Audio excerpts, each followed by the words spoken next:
बल्कि समूची दुनिया में नदियां जब भी अपना दायरा तोड़कर बाहर आती हैं, तो हमेशा सिर्फ और सिर्फ तबाही ही मचाती हैं। यही वजह है कि बाढ़ का नाम सुनते ही लोग चिंता में डूब जाते हैं। हर जगह बाढ़ जहां आफत बनकर अपना कहर बरपाती है, वही प्रयागराज में बाढ़ का किया जाता है बेसब्री से इंतजार। संगम नगरी प्रयागराज में गंगा यमुना का जलस्तर तेजी से बढ़ रहा है, जिससे कई इलाके जलमग्न हो जाते हैं, लेकिन यहाँ लोग गंगा का स्वागत करते हैं, जिसका इंतजार सभी को रहता है।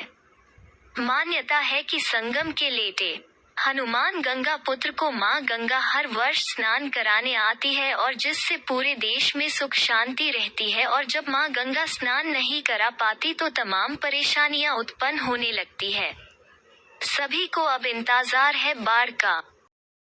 सड़कों, रास्तों और पाक को पार करते हुए मंदिर में दाखिल होने वाले बाढ़ के पानी पर फूलों की बारिश की जाती है।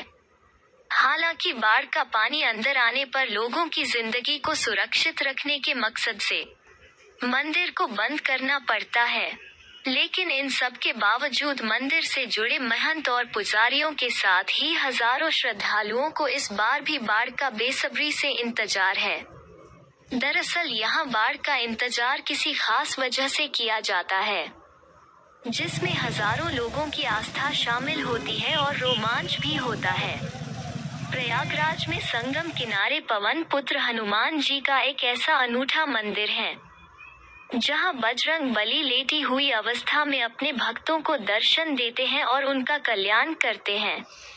यह दुनिया का इकलौता ऐसा मंदिर है जहां बजरंग बली की लेटी हुई प्रतिमा है और इन्हें यहां जल भी चढ़ाया जाता है। इस मंदिर की कथा त्रेता युग में रामायण काल से भी जुड़ी हुई है। मंदिर के पुजारियों के मुताबिक त्रेता युग में लंका का युद्ध जीतने के बाद अयोध्या जाने से पहले भगवान राम पुष्पक विमान से संगम पर भारद्वाज मुनि का आशीर्वाद लेने के लिए आए थे। लंका युद्ध में शरीर पर तमाम चोट आने की वजह से हनुमान जी यहाँ थक कर लेट गए थे। मान्यता है कि उस वक्त मां जानकी ने उनके शरीर पर अपने सिंदूर का लेप लगाया था और उन्हें आरोग्यता का आशीर्वाद दिया था।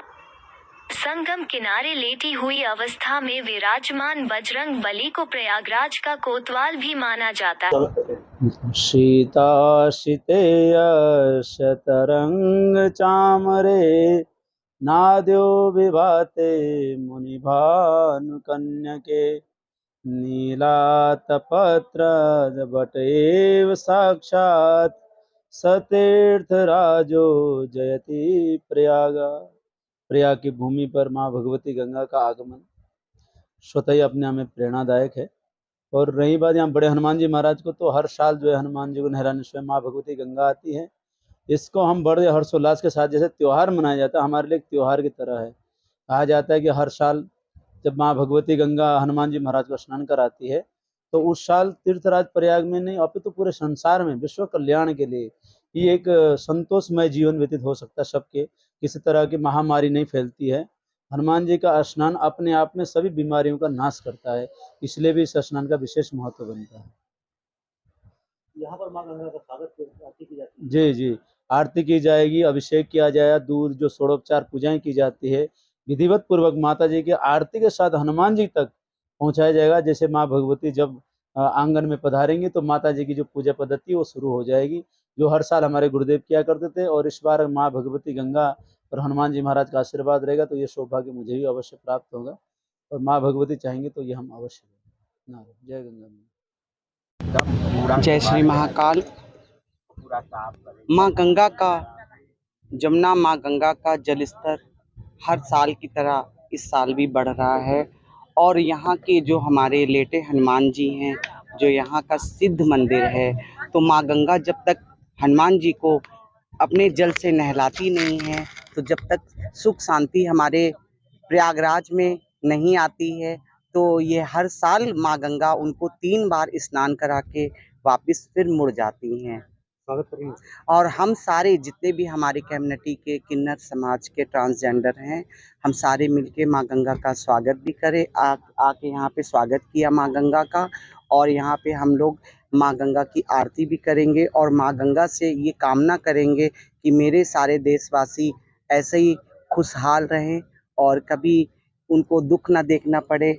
और हमारा किन्नर समाज जैसे एक मंगलामुखी होता है, हमेशा दुआएं देता है, तो ऐसे ही हम लोग भी माँ गंगा से कामना करते हैं कि हमारे बच्चे वाले सदा खुश रहें।